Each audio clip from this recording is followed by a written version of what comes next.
everyone, it is I, Raditz, your favorite Saiyan warrior, and I'm back at last to bring you more of the reactionary content you crave. And well, my warriors, you voted, I listened, and here we are once again taking a look at the SCP Foundation, which, the more I get to know these guys, the more I'm starting to think that they're the Red Ribbon Army in disguise. I hope not, for Kakarot's sake at least. However, and this is important now, this is done over at SCP Explained, Story and Animation. There's a link down below my description box, folks. So go check them out, show them some love, and all that good business. Now, that being said, folks, I think we should really dive right in. This is the Tickle Monster, SCP-999. One more 9 to be over 9,000, but here we go. Click! Almost all cross-testing to kill or pacify SCP-682 had failed miserably. If you haven't seen it, go watch our video on the legendary hard-to-kill reptile to see just how powerful and terrifying this creature is. It faced the Gate Guardian, an SCP with a flaming sword hotter than the sun, capable of tearing your atoms to shreds, and came out fine. Yeah, in its face-off with the horrifying SCP-096, also known as the Shy Guy, it broke the Shy Guy's mind and reduced it to gibbering despair. Even SCPs with supposedly unlimited powers simply refused to engage the beast in combat. So, when it was proposed that they test 682 with SCP-999, a creature known among Foundation staff as the Tickle Monster, the idea was considered laughable. 682 had been burned, suffocated, cut up, incinerated, and growled in the faces of the gods. How could this so-called Tickle Monster ever hope to survive an encounter, let alone win a fight? Some even believe that this was the last we'd see of SCP-999. But what makes this story truly remarkable is that that isn't how this played out.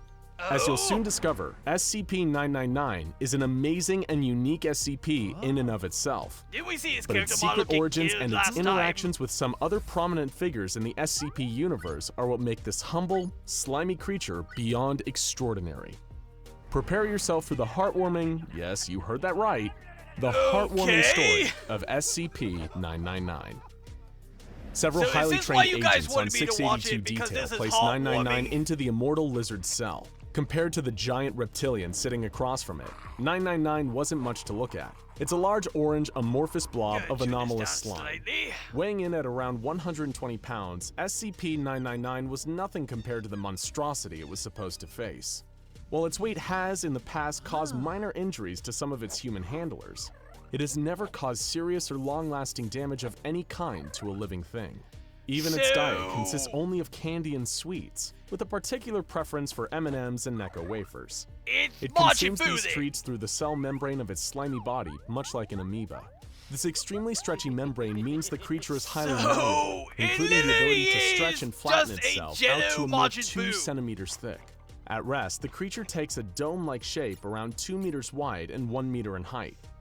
The closest things the creature has to limbs are prehensile pseudopods. Those are the arm-like projections normally seen on single-celled organisms, of which it has at least 3. The more you hear about this utterly harmless creature, the more that matching it up with the pure embodiment of absolute hatred known as SCP-682 feels downright cruel. A little bit, yes, contrast to the misanthropic attitudes of the reptile, 999 loves humans. It has a playful dog-like attitude. Much like an overexcited puppy when approached, 999 will react with extreme joy and slither towards the nearest person in order to interact. It will leap onto them, using 2 of its 3 prehensile pseudopods to hug the person, while the third nuzzles the person's face, emitting high-pitched cooing and gurgling noises throughout. The creature is apparently pleasant in every conceivable fashion, as even its odor has been reported to smell just like the favorite scent of whoever is smelling it. Examples have included chocolate, fresh laundry, bacon, roses, and Play-Doh. It's almost impossible to oversell just how beloved and benevolent this strange creature is. It's one of the rare sapient SCPs to earn the Safe class, and it's allowed to roam freely around its facility at all times, apart from a 1-hour bedtime period between 8 and 9 p.m. In the rare instances that 999 has caused harm to a worker at the facility, it immediately began to back away and contract its body while whimpering in a kind of dog-like apology. The closest the Foundation has ever come to having a real incident with the creature was the time someone accidentally fed it a can of caffeinated cola, causing it to become hyper for an hour before becoming visibly queasy. You'll be relieved to know that it's since made a full recovery. Well, good for it. But what would happen when this whimsical creature is forced to go toe-to-toe with the Foundation's most ill-tempered monster? I The say employees feed it observing a the test freaking watched in centipede and see suspense what as happens. 999 began to enthusiastically slither towards 682. It's no surprise that after being tortured and almost killed hundreds of times during testing, 682 had grown jaded to the cross tests it was regularly subjected to. When it saw this strange orange blob squelching across the ground towards it, it sighed and groaned, expecting the worst. "What is that?" the creature asked of its gelatinous guest. SCP-999 began jumping up and down in front of 682 like an excited puppy, I am creating a waiting for high-pitched something squealing terrible, noise. folks. I'm not gonna Just lie. as it regarded all living things, 682 thought the creature bouncing around before it was disgusting and hardly worth the effort to destroy. Was the Foundation even trying anymore? With a single vicious stomp, 682 really. flattened the friendly creature beneath one of its feet. Observers were prepared to charge in and liberate 999 from under 682's claws. But then something truly unexpected happened. Okay, The what? expression on 682's acid-eaten face began to slowly change. It was beginning to smile. Observers recorded a noise what they thought could have been a chuckle as the creature growled and said, "What is this? I feel good." So... While the observers looked on, stunned at what was happening, 999 began to slither and crawl up from between 682's toes. It reformed on its scaly leg and slithered up along its side until it reached the neck. There it began to nuzzle like it had never nuzzled before. You The know, results out of spoke for context, that is themselves. just bizarre. 682 was grinning and In chuckling, context, it's still repeating bizarre, a phrase that the but Foundation at least I never a would have visual imagined aid coming to, from 682. Help me here. Feel so happy, happy, happy, happy. Just when you thought SCP-999 I say couldn't throw it at possibly be freeze and more see what adorable, happens. you learn about its greatest power, bringing joy. Anyone and anything that comes into contact with the creature, even in passing, will experience a kind of mild euphoria. As one's contact with the creature is prolonged, this overwhelming sense of joy increases and continues long after you've separated from it. Prolonged contact has completely cured depression, anxiety, and PTSD, Well, that's along actually with quite a number useful. of other conditions, including rage and antisocial personality disorders. Sweet. Serial killers practically Supreme become Kai saints after Almighty, coming give into that thing to prolonged Broly! contact with 999. And in that moment, 682 was no exception. And there truly does not This appear to be thing no is the exceptions. cure While causing happiness to and joy every isn't a villain dangerous in my weapon, damn when it comes to anime. SCP-999, it is an extremely powerful one. And what's more, SCP-999 also appears to have an innate sense for those who need its help most, with a particular affection for the hurt and the unhappy. The creature appears to be a true altruist on a fundamental level, even risking its own safety to help humans during dangerous containment breaches. In one dramatic instance, 999 leaped into the air to block a bullet from making contact with a member of staff. As a result, the creature is pretty much universally loved by all members of Foundation staff. It's the one SCP who has never made trouble for anyone. Back in SCP-682's containment cell, the beast was still smiling and laughing as 999 rubbed against its neck. It was an event so strange, so unprecedented, that the observers in attendance felt like they were hallucinating. For a few minutes, the monster kept dreamily repeating the word, happy. But then, suddenly, the creature began to enter a fit of uncontrollable, booming laughter. It rolled onto its back, slamming its huge tail against the door. It had just fallen victim to one of 999's favorite pastimes, Tickle Fights, hence how it earned its Tickle Monster nickname among staff. You know, that actually The Tickle makes Fight sense. continued until 682 appeared to tire and fall asleep, with a smile still on its face. After 15 minutes of inactivity, 2 D-Class personnel were commanded to enter and retrieve SCP-999 from the containment thankless cell. task. They did so successfully, but as soon as 999 was removed, 682 roused from its slumber and released a powerful psychic attack from its entire body while laughing maniacally. It rendered all personnel within a certain distance incapacitated as they collapsed in fits of laughter, allowing 682 to escape and go on a violent rampage. Of course it does! However, in spite of this, 999 showed no fear and helped save some of the bystanders as security officers subdued and recaptured 682. And even after all of this, 999 showed no hard feelings towards 682 and indicated a desire to play again. It's a creature whose capacity for love is so limitless that it's practically immune to fear. Which is all well and good, because the true enemy that 999 is destined to face is infinitely more powerful and terrifying than 682 could ever hope to be. Oh, great! What is this monster? And why what should is it? 999 have to face it someday? The answers to these questions all lie in the true origins of SCP-999, available only to those with level 5 clearance and beyond. I'm stealing It's me a some perfect level 5 example of how clearance. something good can come from the darkest places. There would be no SCP-999 without SCP-231-7. SCP-231 was a collection of 7 girls, all impregnated by horrific nightmares in a ritual performed by a cult known as the Children of the Scarlet King. Each of these girls, over the years that followed, gave birth to some of the most horrific monsters imaginable. One of which, according to some, was SCP-682.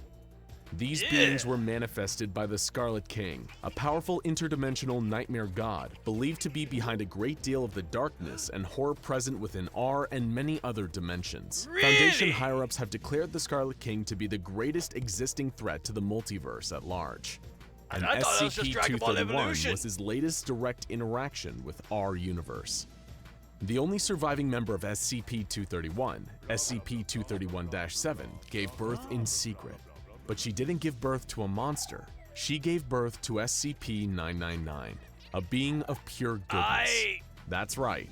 The nicest, kindest, cuddliest SCP of all is the direct descendant of a being that's essentially the dark god of all evil. Feel free to take a moment to absorb that. Yeah, I don't think I want the to, girl really. who birthed it, and allowed her to return to normal life with her family once more. From its first moments, SCP-999 was making positive changes to the world around it. And according to ancient texts from a Scarlet King-aligned culture known as the Deivas, SCP-999 is still very much in its infancy, yet it already has the power to pacify its monstrous siblings like the aforementioned 682. It's believed, according to some prophecies and Foundation theories, that the power of SCP-999 will grow exponentially as it matures. Okay, if this thing grows into looking Why like does this that... matter? Well, it's believed by some that one day, 999 will grow powerful enough to overthrow not only its own monstrous siblings, but the thought to be unstoppable Scarlet King himself. Not through violence or hate, but through the pure force of happiness and love burning out the darkness and purifying the corrupted.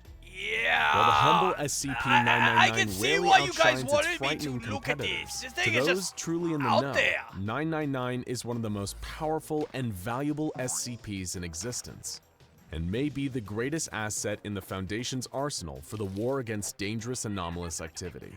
After all, what could strike more fear into their hearts than the knowledge that it might be love rather than firepower that finally dethrones the Scarlet King? And for the knowledge that it may one day save everything we know from a fate so much worse than death, with nothing but affection for everyone and everything, it's worth offering thanks to the little orange blob, or at least an extra pack of M&Ms before bedtime. Okay. You know, I do have a couple questions as to what these two videos entail, but you know, I need a moment. Okay, I think I know exactly how to summarize my thought processes after drinking in this content you have selected for me. And that is that you have basically shown me Jello mold Majin Buu that is the embodiment of the power of friendship. Feel free to correct me in the comment section. But that's kind of what I'm taking from these. And honestly, I kind of want to do a couple of experiments here. For starters, what would happen if I say take Frieza and made this thing hug Frieza? Would Frieza mellow the head out? Doubt it, Space Lizard really does. Wait, I just had a wonderful idea. Let's give it to Vegeta! And maybe it can cure him of that giant ego of his. And while we're curing my fellow Saiyans, let's give it to my brother. I'm pretty sure Kakarot's brain could use it. However, folks, I am ranting, I am rambling. So, if you enjoyed this content, then please leave a like, comment down below what you'd like to see next, and if you have yet to, I implore you to subscribe. And, for those who haven't noticed it, there's a bell notification icon. Feel free to hit that so you are alerted when new content is made available to you. And if you wish to support the channel further, there's a link to the Teespring and the Patreon. And with that said, folks, I need to go see what Hanzo's cooked up on the more, how we should say, bizarre things that Dr. Bright is not allowed to do in the Dragon World. I swear if I see me on that list, Hanzo is going to have problems. And that's it, folks. I'll catch you later.